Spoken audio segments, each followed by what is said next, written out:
Amin, amin. Iya, tepuk tangan bagi Tuhan, silakan duduk. Tuhan Yesus memberkati. Selamat pagi. Selamat pagi. Shalom. Iya, saudaraku, selamat tahun baru buat kita semua. Mukanya muka-muka baru ya. Mungkin habis facial ya. Puji Tuhan. Yuk, langsung aja kita membuka Alkitab, saudaraku. Bukalah kitab 2 Samuel. Kitab 2 Samuel. Saya berterima kasih kepada Tuhan Yesus, Kepala Gereja, Pak Gembala, bersama juga dengan seluruh staf pelayanan di GBI Glow Season City ini. Hari ini saya dipercayakan mimbar 2 kali. Dan saya bersyukur karena masih bisa menikmati kehidupan. Beberapa teman-teman saya meninggal, saudaraku, di akhir 2016. Padahal nggak sakit-sakit banget. Tapi udah dipanggil Tuhan pulang. Saya nggak tahu, saudaraku juga mungkin mengalami ya, ada teman, ipar, saudara, apapun yang akhirnya mereka pulang. Ya puji Tuhan, kalau mereka dalam Tuhan, mereka sudah di dalam kerajaan surga ya, sudah di Firdaus. Tetapi kalau kita masih boleh hidup, karena Tuhan mau kita berbuah. Amin ya. Yuk kita buka kitab 2 Samuel pasal yang kelima, saudaraku. Ayat 17 sampai ayat 25. Di Alkitab saya tertulis judulnya, perikopnya berjudul Daud memukul kalah orang Filistin. Nah, mari kita baca sama-sama, saudaraku, ayat 17 sampai 25, ayat 17 sampai 25. Saya mengajak kita membaca bersama-sama dengan bersuara supaya firman Tuhan dikumandangkan ke udara. 1, 2, ya. Ketika didengar orang Filistin bahwa Daud telah diurapi menjadi raja atas Israel, maka majulah semua orang Filistin untuk menangkap Daud. Tetapi Daud mendengar hal itu, lalu ia pergi ke kubu pertahanan. Ketika orang Filistin itu datang dan mencar di lembah Refaim, bertanyalah Daud kepada Tuhan, apakah aku harus maju melawan orang Filistin itu? Akan kau serahkan makah mereka ke dalam tanganku? Tuhan menjawab Daud, majulah, sebab aku pasti akan menyerahkan orang Filistin itu ke dalam tanganmu. Lalu datanglah Daud di Baal Perasim dan memukul mereka kalah di sana. Berkatalah ia, Tuhan telah menerobos musuhku di depanku seperti air menerobos. Sebab itu orang menamakan tempat itu Baal Perasim.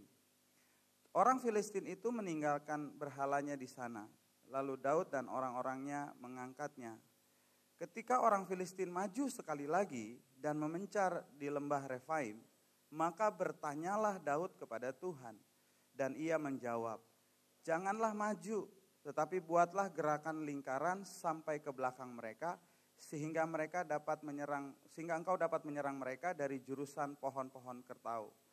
Dan bila engkau mendengar bunyi derap langkah di puncak pohon-pohon kertau itu, maka haruslah engkau bertindak cepat, sebab pada hari itu Tuhan telah keluar berperang di depanmu, untuk memukul kalah tentara orang Filistin.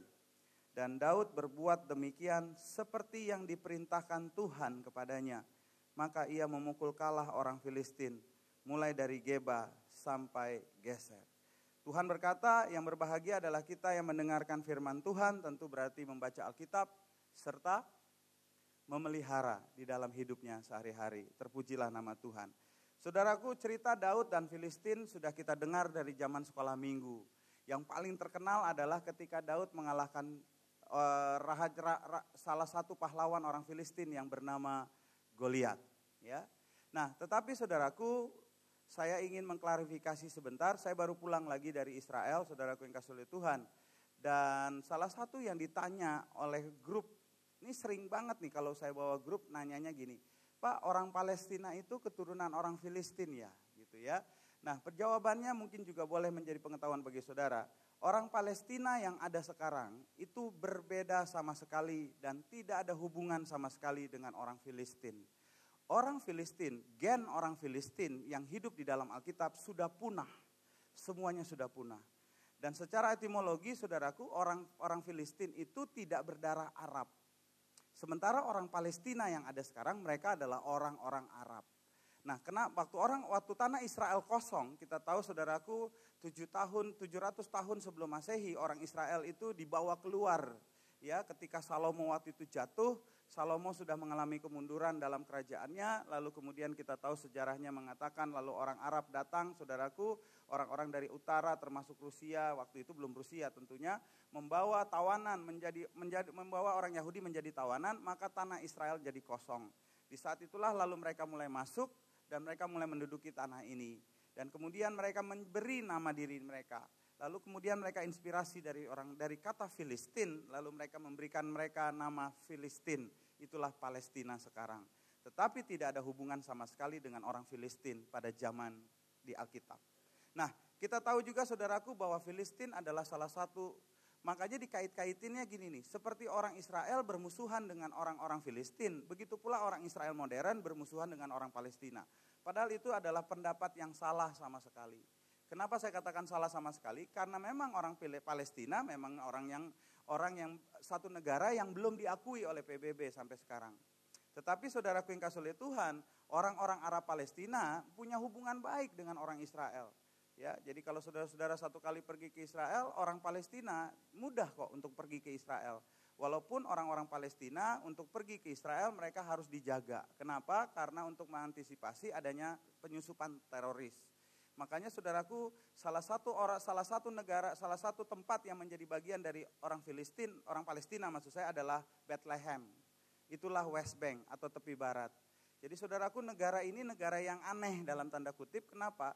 Karena satu negara punya 3 wilayah yang jauh berbeda, yang jauh jaraknya. Satu di Gaza, satu lagi di West Bank atau di tepi barat, itulah Bethlehem, Nablus dan Hebron. Satunya lagi jauh di selatan, saudaraku, di bawah menuju ke Laut Mati, namanya kota Jericho. Jadi itulah sebabnya saudaraku yang kasih oleh Tuhan, mereka ini agak pusing dengan keberadaan mereka, karena bisa jadi saudaraku bapaknya di Gaza, anaknya di Bethlehem, iparnya di Jericho. Ya, jadi mereka saudaraku yang kasih oleh Tuhan kejadiannya seperti itu. Nah, pesan Tuhan apa yang akan saya sampaikan kepada saudara melalui ayat ini? Yang pertama, mari perhatikan saudaraku sekali lagi ayat 19. Bertanyalah Daud kepada Tuhan, apakah aku harus maju melawan orang Filistin itu? Akan kau serahkankah mereka ke dalam tanganku? Tuhan menjawab Daud, majulah, sebab aku pasti akan menyerahkan orang Filistin itu ke dalam tanganmu. Saudaraku, sebagai raja dan orang yang sudah diberikan pengalaman Tuhan untuk berperang. Tetapi saudaraku, tidak semata-mata Daud melakukan tindakan menyerang orang Filistin. Makanya saya tertarik dengan dan menggarisbawahi kalimat pertama dari ayat 19 yang berkata, bertanyalah Daud kepada Tuhan. Maka kalau saudara lihat ayat 23 sekali lagi, maka bertanyalah Daud kepada Tuhan. Jadi saudaraku yang kasih oleh Tuhan, yang Tuhan taruh dalam hatiku, yang saya harus bagi pada saudara adalah apa yang menjadi kunci supaya saudara bisa hidup dengan aman di tahun 2017 ini. Apa kunci supaya saudara diberkati oleh Tuhan? Maka yang pertama saudaraku yang kasih oleh Tuhan, saya ambil kesimpulan. Jadikanlah tahun 2017 sebagai tahun ketergantungan pada Tuhan. Jadikanlah 2017 sebagai tahun ketergantungan kepada Tuhan. Banyak orang yang tergantung pada uang. Banyak orang yang tergantung pada jabatan. Banyak orang yang hidupnya ketergantungannya pada orang lain. Ya. Waktu bapaknya presiden, dia bisa saya masih ingat saudara zaman-zaman dulu nih. Ini cerita-cerita bodoh aja. Saudara ya, saudaraku ditangkap di bundaran HI. Ya, naik mobil ditangkap di bundaran HI. Waduh, waktu itu SIM saya mati lagi. Terus kemudian saudaraku polisinya lalu bertanya-tanya dan sebagainya ya. Lalu kemudian saudara kuncinya tahu nggak? Saya bilang gini, Pak maaf Pak, kalau Bapak mau mengambil tindakan boleh nggak nanti? Karena saya buru-buru nih, saya harus ke Cendana, saya bilang gitu. Saya harus ke Cendana, saudaraku. Cendana itu kan dulu rumahnya Pak Harto. Ya, kalau udah bilang Cendana, lalu kemudian polisinya agak grogi saudaraku. Bapak mau ke Cendana? Iya. Kalau gitu silahkan Pak, SIM saya dikasih, maafkan saya gitu. Padahal saya mau ke Cendana lewat doang, mau ke Jalan Suwiryo gitu. Tapi saudaraku yang kasih oleh Tuhan, maksud saya, bayangkan jangankan nyebut Pak Harto, baru nyebut jalannya aja, itu udah magic loh. Sakti, saya mau ke Cendana. Tapi ketika era Orde Baru sudah jatuh dan tumbang, saudara jangan coba-coba ngomong orang Cendana. Orang banyak yang masih suka latah bilang gini, saya kan orang cendana, lalu berkata, tangkep gitu.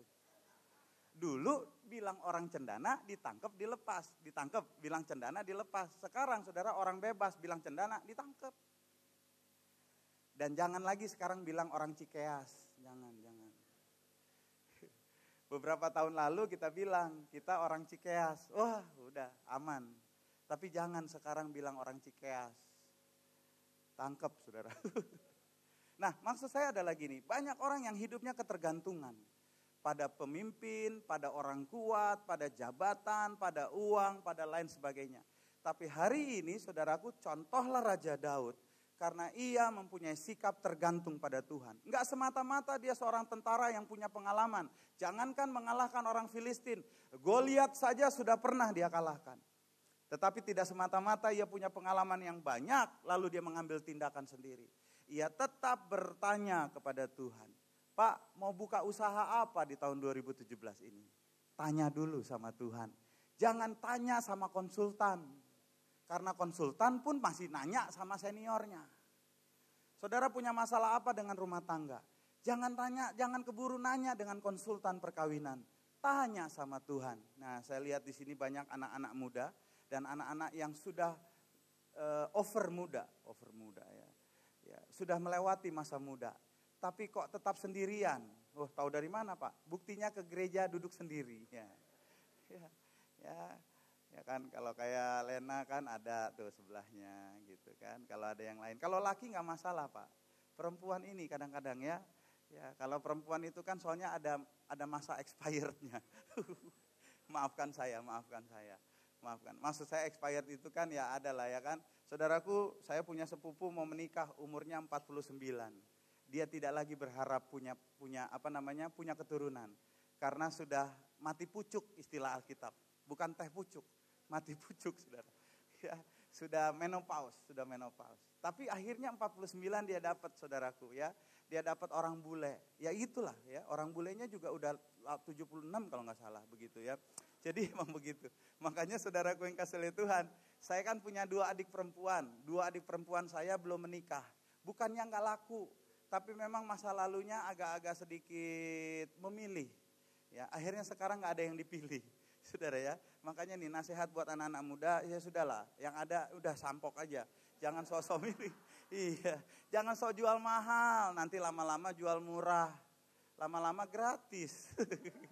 Ya, lalu saudaraku 2 adik saya ini kemarin kami tutup tahun saudaraku, saya pulang dari Israel tanggal 31 sore, malamnya kami ke rumah mami karena tinggal sendiri, orang tua papi saya sudah meninggal. Lalu kami tutup tahun di sana. Lalu masing-masing dari mulai anak-anak, cucunya mami saya sampai kami semua anak-anaknya, terakhir mami beri nasihat, kasih pendapat dan lain sebagainya.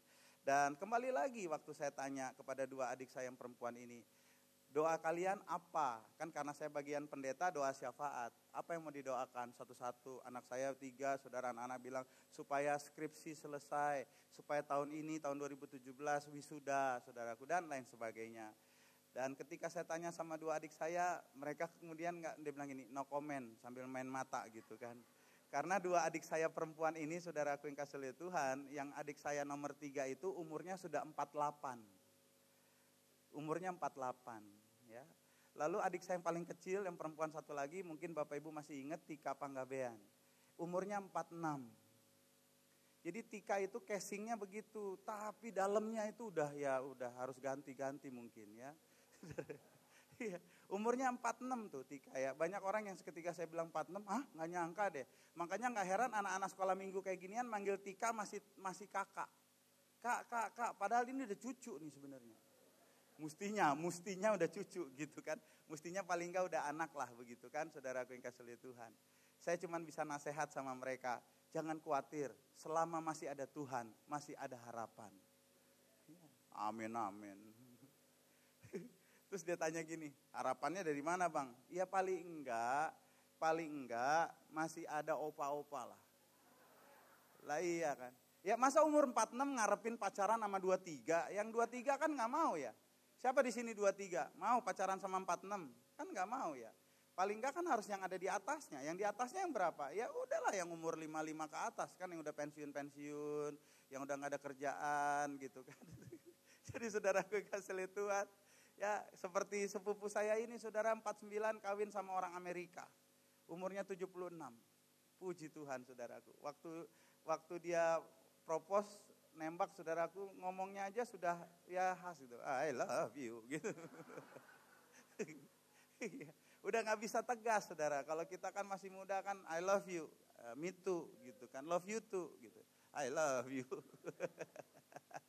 Ya, saudaraku yang kasih lihat Tuhan. Lalu saya tanya gini, apa yang mau didoain? Lalu dia berkata, ya abang nanya lagi. Ya udahlah seperti biasa, sandaran hidup katanya gitu. Sandaran hidup. Ya gak bakal bisa lah, siapa yang kuat juga lu sandarin, saya bilang gitu kan. Ya bayangin badan sebesar gitu ngandarin siapa? Paling tembok ya kan. Ya kan? Tapi saudaraku yang kasih lihat Tuhan, jadi kembali lagi. Hai anak-anak muda, dengerin baik-baik.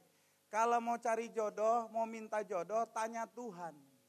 Jangan andalkan matamu sendiri. Oh ganteng, mobilnya keluaran terbaru. Saudara gak tahu dia rental. Betul? Saudara kan harus tahu dia rental apa bukan. Jangan-jangan dia supir Uber. Tiap hari ganti mobil terus ya. Saudaraku yang kasih oleh Tuhan, jadi maksud saya, jadikanlah tahun 2017 tahun ketergantungan. Bukan bertanya kepada Tuhan, tapi ketergantungan kepada Tuhan. Maka kalau ketergantungan pada Tuhan, salah satu aplikasinya adalah selalu bertanya. Walaupun bertanya kepada Tuhan tidak juga untuk hal-hal yang remeh. Mau ke kantor terus nanya dulu, Tuhan hari ini saya pakai baju apa, yang kembang-kembang apa polos. Itu sih remeh. Yang kayak gituan tentuin sendiri. Tapi ini bicara tentang target globalmu. Pak, usahamu mau dibawa kemana? Keluargamu mau dibawa kemana?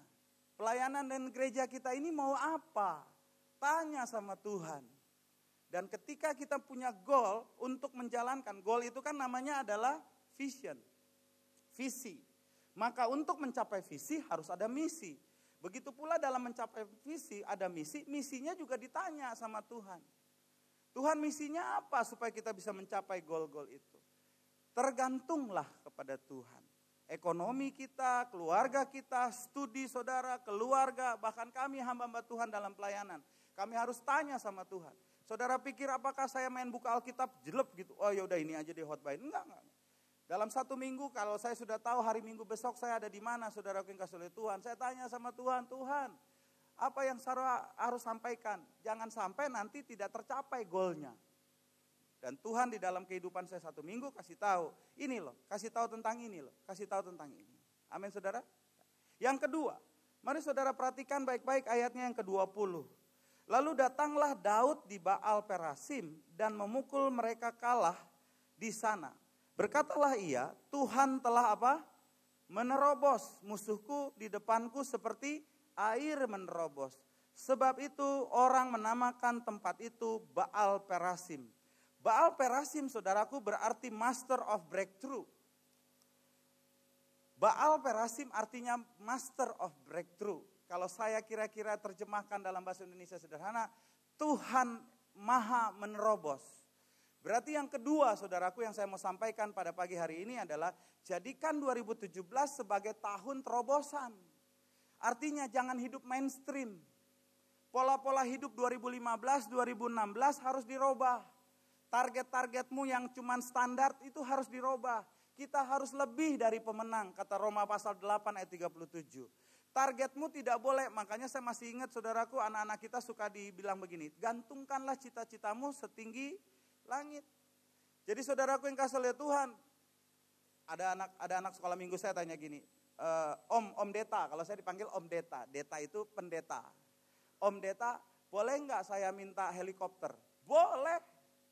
Saya nggak bilang gini, jangan, kamu nggak tahu diri, naik mobil aja belum bisa gitu. Buat saya boleh.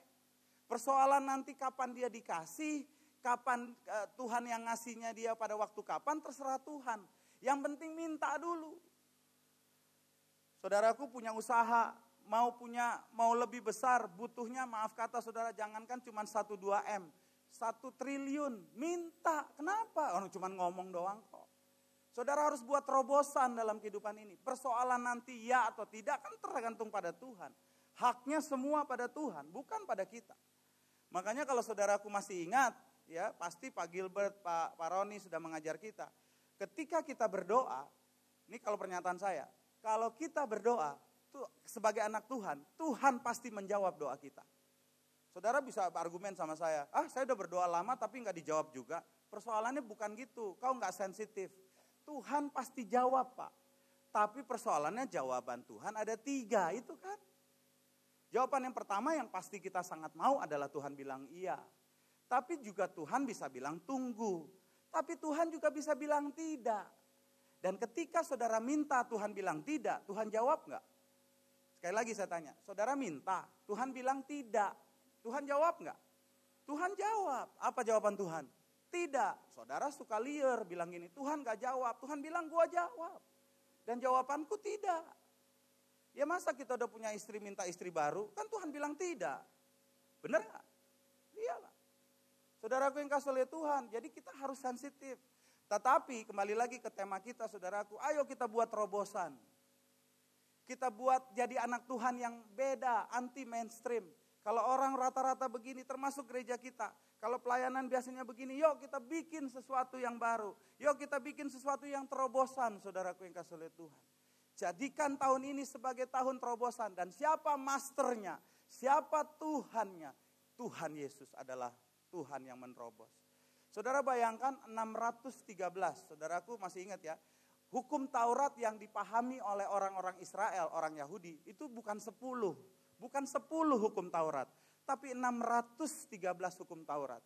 Dan semuanya, dan rata-rata saudaraku yang kasih oleh Tuhan diterobos oleh Tuhan. Makanya kenapa akhirnya orang Yahudi menyalibkan Yesus. Salah satu alasan penyaliban Yesus adalah karena orang Yahudi menganggap Yesus merubah, mengobrak-abrik, mengaduk-aduk hukum Taurat. Ketika Yesus ada satu kali di dalam sebuah perkumpulan bersama murid-muridnya, lalu ada makanan. Lalu murid-muridnya saudaraku langsung makan. Orang Yahudi lalu kritik sama Tuhan.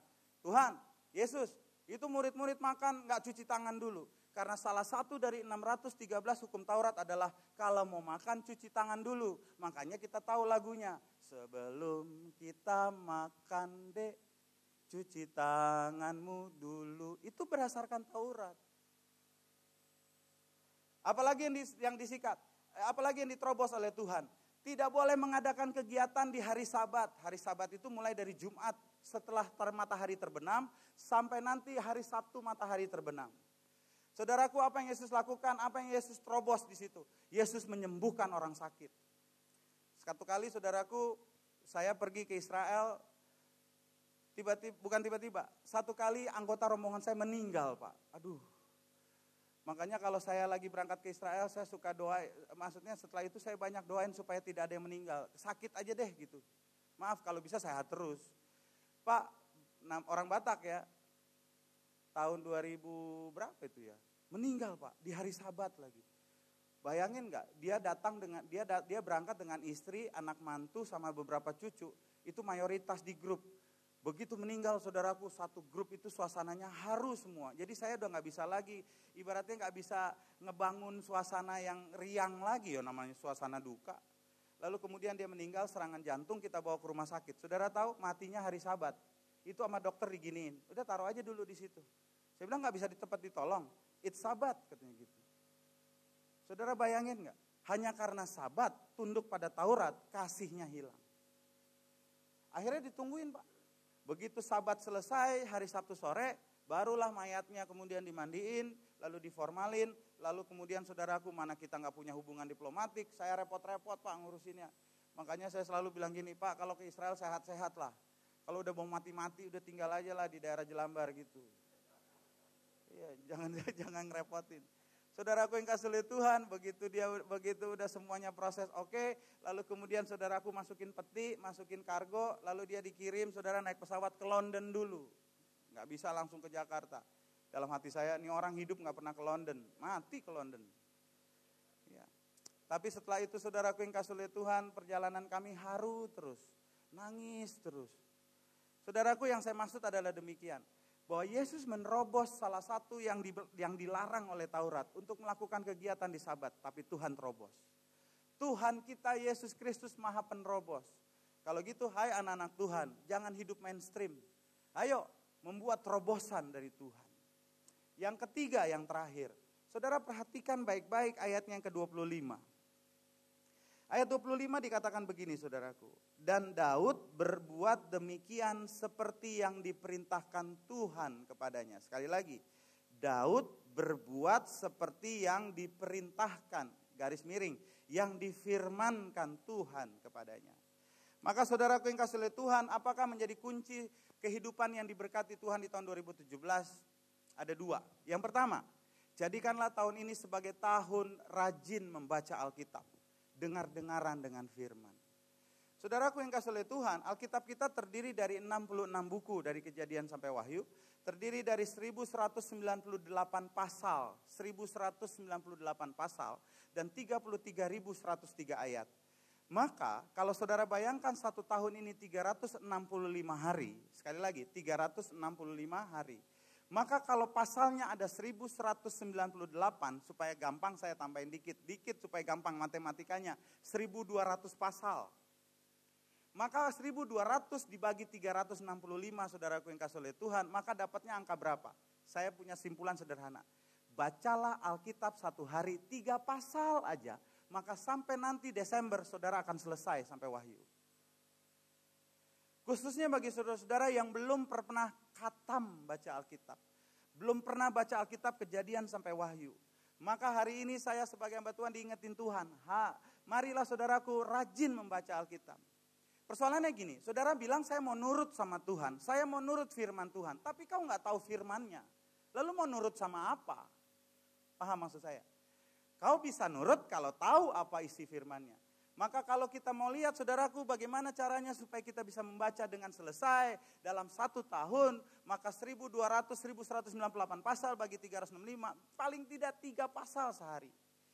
Cuma saya tanya, Pak sekali baca 3 pasal apalagi kalau udah pasal-pasal yang panjang tuh. Mazmur 119 kan panjang banget ya. Saudaraku yang kasih oleh Tuhan buat saya sederhana. Bacalah 3 pasal dengan komposisi 2 pasal perjanjian lama karena buku perjanjian lama dan pasalnya lebih panjang. 39 buku. Maka saudaraku yang kasih oleh Tuhan bacalah dikombin antara 2 pasal perjanjian lama dan 1 pasal perjanjian baru. Lalu bagaimana cara membacanya? Pagi 1 pasal karena kita kan pagi suka keburu-buru Pak. Mau kerja, mau kuliah, takut macet. Bacalah 1 pasal di pagi hari minimal. Tapi habis itu saudara 2 pasalnya lagi kapan? Syukur kalau bisa siang 1 pasal, waktu lunch time, dan ketika malam 1 pasal. Tapi kalaupun akhirnya siang saudara terlalu sibuk dalam pekerjaan, maka saudara punya waktu yang luang, sudah lega, kapan? Waktu mau malam, waktu mau tidur. Makanya saudaraku yang kasih oleh Tuhan, saya suka sarankan, bacalah 1 pasal di pagi hari, dan 2 pasal waktu malam. Maka kalau saudara setia saja dengan 3 pasal sehari, maka dari mulai tanggal 1 Januari kemarin sampai nanti Desember selesai. Saudara tanya begini, tapi ini Pak Pendeta udah tanggal berapa? Tanggal berapa sekarang? Sudah tanggal 8, sudah lewat 7 hari nih. Ya nggak ada waktu terlambat kok. Nggak ada kata terlambat untuk mulai. Saudara mulai nanti malam pun mulai baca, percayalah tidak sampai 31 Desember saudara juga udah selesai. Tapi Pak kalau udah baca takutnya nggak ngerti. Baca Alkitab tidak untuk dimaksudkan mengerti. Karena baca Alkitab seperti saya sudah sampaikan pada kebaktian hari Minggu tahun lalu saudaraku. Salah satu fungsinya adalah supaya saudara dan saya memberi makan bagi tubuh roh kita. Ingat tubuh kita tidak cuma jasmani. Tapi ada tubuh rohani. Dia tidak cuma jasmani yang harus makan, tubuh roh pun harus makan. Dan apa makanan buat tubuh roh? Makanan rohani. Disingkat makaroni. Saudaraku yang kasih oleh Tuhan, baca, kasih makan. Nah yang kedua, setelah membaca, jadikanlah tahun ini sebagai tahun membaca Alkitab. Tapi yang kedua, perhatikan, turuti firman Tuhan. Coba saudara perhatikan nih, betapa Daud memperhatikan firman Tuhan. Yang pertama Tuhan bilang begini, lihat ayatnya yang ke-19. Ayat 19 bagian B. Tuhan menjawab Daud, majulah, betul? Lalu kemudian saudaraku yang kasih oleh Tuhan, diturutin gak sama Daud? Diturutin. Tetapi jangan salah saudaraku, di satu saat lain Tuhan berkata demikian, lihat ayat 23. Maka bertanyalah Daud kepada Tuhan dan menjawab, jangan maju. Jadi saudaraku, firman Tuhan itu berlakunya bagi kita masing-masing. Situasional. Jadi saudaraku, yang namanya firman tidak boleh juga. Ada firman yang berlaku umum. Tapi juga ada firman yang berlaku khusus. Saudara harus tahu itu. Bahwa tidak semua orang, ada firman yang tidak juga berlaku untuk semua orang. Tetapi saudara harus teliti baik-baik. Nah, saya mempelajari, saudaraku, ada satu kasus nih dalam 5 menit terakhir, yuk kita lihat. Ada satu kasus seorang tokoh Alkitab yang gak teliti membaca firman Tuhan. Dia gak teliti membaca firman Tuhan. Yuk kita mulai, saudaraku. Saudara masih ingat dengan nama Musa? Masih ingat? Musa itu punya kasus, saudaraku, yang kasih oleh Tuhan. Coba kita lihat Keluaran pasalnya yang ke-17. Yuk, agak cepat saudara ya, karena sebentar lagi kita selesai. Saya mau kasih lihat sama saudaraku satu kasus di dalam Alkitab. Bahwa ada tokoh Alkitab bahkan senior banget, tapi dia tidak teliti. Lihat pasal 17 ayat 1. 17 ayat 1. Sudah baca ya? Sudah dapat ya? Baca sama-sama. 1, 2 ya. Kemudian berangkatlah segenap jemaah Israel dari padang gurun Sin, berjalan dari tempat persinggahan ke tempat persinggahan, sesuai dengan titah Tuhan. Lalu berkemahlah mereka di Rafidim, tetapi di sana tidak ada air untuk diminum bangsa itu. Perhatikan baik-baik kenapa saya mulai dengan ayat 1.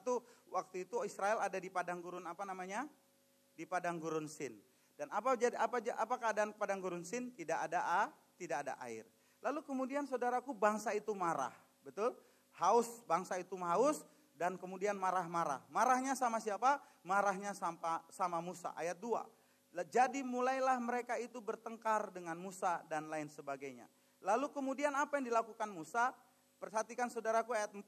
Lalu berseru-serulah Musa kepada Tuhan, apa yang harus kau lakukan buat bangsa ini? Sebentar lagi mereka akan melempari aku dengan batu. Ayat 5.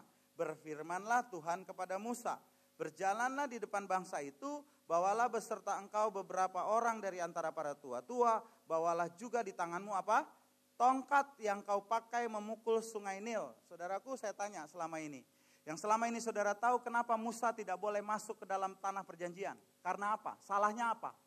Karena ia memukul batu. Itu jawaban yang paling umum. Tapi lihat firman Tuhan bilang apa? Ayat 6. Maka aku akan berdiri di sana di depanmu di atas gunung batu di Horeb. Haruslah kau apa? Kau pukul. Jadi kalau saudara bilang Musa salah karena mukul, ternyata di sini Tuhan kok yang suruh pukul. Dan kemudian akhir ceritanya, lalu dipukullah batu itu oleh Musa dan keluarlah air. Betul? Nah, yuk kita masuk sekarang. Nah, kalau gitu saudara jadi bingung, nih pendeta doa khotbah ngebingungin kita. Kan selama ini kita tahu, guru sekolah minggu yang harus bertobat kan juga ngajarnya begitu. Kenapa Musa tidak masuk? Karena dia pukul batu. Makanya perhatikan dengan teliti firman Tuhan, itu yang saya maksud. Yuk mari kita sekarang masuk ke Bilangan pasal 20. Kita masuk ke Bilangan pasal 20. Kita lihat Bilangan pasal 20, saudaraku yang kasih oleh Tuhan. Bilangan pasal 20 firman Tuhan bilang apa? Lihat ayat yang pertama dulu.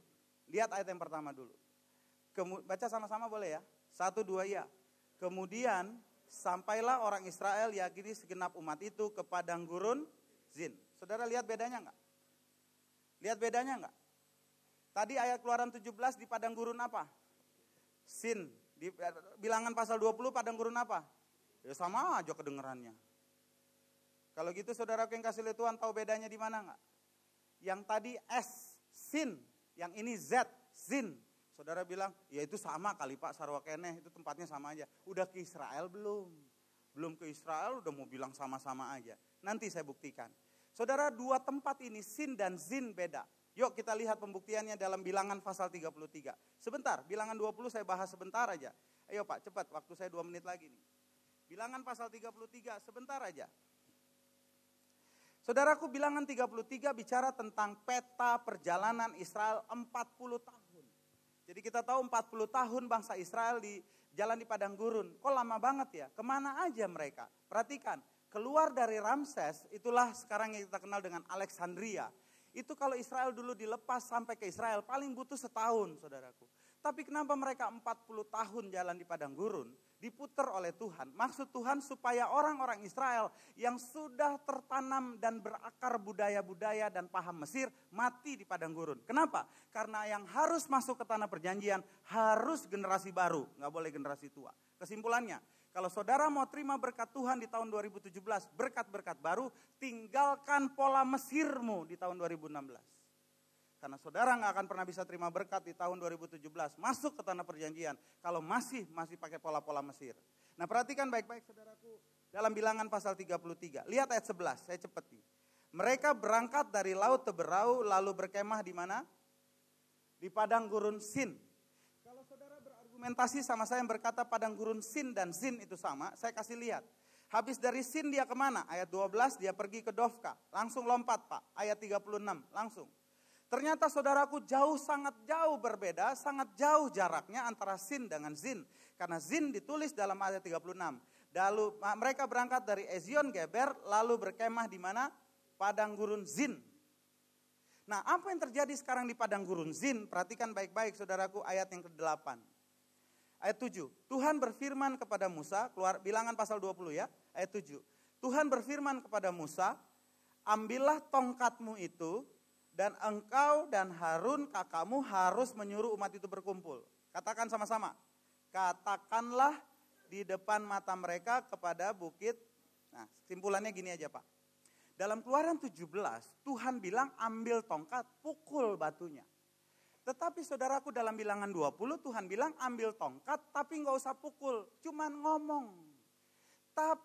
Tapi Musa tidak teliti. Dia pikir gara-gara sama-sama Sin, ada tongkat juga, situasinya sama, orang Israel lagi marah, gak ada air, maka dia generalisasikan, dia pukul juga. Itulah menyebabkan Tuhan marah. Tuhan marah bukan karena pukulannya, tapi Tuhan marah karena Musa tidak teliti mendengar firman Tuhan. Kalau gitu saudaraku pesannya yang terakhir. Bacalah tahun ini jadikanlah sebagai tahun membaca Alkitab. Tapi telitilah dalam membaca Alkitab. Dan apa akhir dari nasib Musa? Masuk gak ke tanah perjanjian? Masuk gak ke tanah perjanjian? Ayo jemaat, saya mau tanya jemaat Glow, masuk gak ke tanah perjanjian? Guru sekolah minggu, masuk gak tanah perjanjian? Musa masuk gak? Puji Tuhan, itu tanda bahwa saudara tidak teliti. Puji Tuhan, terima kasih, saya berterima kasih. Nah yuk kita tutup, buka Matius pasal 17. Matius pasal 17. Masuk gak Musa ke tanah perjanjian? Yuk kita lihat dalam Matius pasal 17. Dah selesai saya ya. Judulnya Yesus dimuliakan di atas gunung. Gunung apakah ini? Bagi saudara yang pernah ke Israel pasti tahu dengan nama Gunung Tabor. Tabor artinya pusar, udel gitu. Nah perhatikan baik-baik saudaraku yang kasih oleh Tuhan. Ketika ayat 1, 6 hari kemudian Yesus membawa Petrus, Yakobus, Yohanes dan lain sebagainya. Lihat saudaraku ayatnya yang kedua dan 3. Lalu Yesus berubah rupa, ditransfigurasi di depan mata mereka, wajahnya bercahaya seperti matahari, pakaiannya menjadi putih seperti bersinar seperti terang. Maka sama-sama baca ayat 3. Baca ayat 3 sama-sama. Maka nampak kepada mereka. Siapa yang nampak? Tanyaan saya. Masuk gak Musa ke tanah perjanjian? Ternyata masuk. Saudara bingung dong. Kan dia gak masuk Pak Pendeta. Gimana tuh? Kalau gitu saya simpulkan sebagai penutup. Yang dimaksud oleh Tuhan dia tidak masuk fisiknya. Makanya Musa mati di Jordania. Dan kuburannya tidak diketahui kata firman. Tapi rohnya masuk. Apa aplikasinya buat kehidupan kita? Saudaraku yang kasih oleh Tuhan.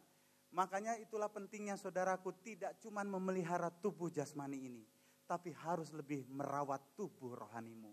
Karena nanti kau mati, tubuh yang cantik ini, yang rajin ke salon ini, yang mulus ini, yang sterek karena engkau rajin fitness, akan masuk tanah karena tanah berasal dari tanah.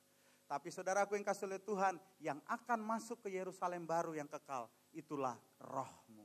Kalau gitu saudaraku yang kasih oleh Tuhan, tahun 2017 Tuhan siapkan berkat yang baru buat kita. Asalkan yang pertama, engkau menjadikan Tuhan andalan hidupmu. Ketergantunganmu pada Tuhan. Yang kedua, punya pola pikir yang menerobos. Jangan terus-terusan mainstream. Dan yang ketiga, bacalah firman Tuhan dan taati teliti firman Tuhan. Selamat tahun baru. Tuhan Yesus memberkati kita semua. Amin. Terima kasih Tuhan Yesus. Bapa di sorga, terima kasih untuk nasihat Tuhan buat kami pagi hari ini. Hamba-Mu telah selesai menjelaskannya dari pengalaman hidup seorang raja Israel yang besar, Daud. Dan apa yang menjadi kunci kemenangannya atas Filistin. Karena ia sangat tergantung pada Tuhan. Ketika mengalahkan Goliat, abang-abangnya memikirkan dengan pola militer. Bahkan Raja Saul pun mendandani Daud dengan pakaian-pakaian militer. Yang membuat Daud tidak bisa bergerak. Begitu juga dalam hidup kami. Kadang-kala kami jalan dengan pola-pola pikir. Kami pikir ilmu ekonomi, ilmu manajemen adalah ilmu yang paling tinggi. Soko guru dalam usaha. Tetapi Alkitab membuktikan pada kami. Tidak. Ilmu memang penting. Ilmu memang bagus. Tapi jauh di atas ilmu. Jauh di atas pola adalah Tuhan. Karena itu kami tidak boleh ketergantungan pada orang. Kami tidak boleh ketergantungan pada apapun di dunia ini. Karena yang di dunia ini pasti ada masa-masa ia akan hilang. Timbul yang baru. Tetapi Tuhan kami tidak pernah berubah. Tuhan kami tidak pernah fade out and fade in. Tuhan selalu in. Tuhan selalu ada. Dan Tuhan kami kekal dulu sekarang selamanya tak berubah. Karena itu biarkanlah kami Tuhan menjadikan tahun baru ini menjadi tahun yang ketergantungan pada Tuhan. Bukan pada ekonomi, kekayaan, apapun juga. Tapi hanya Tuhan.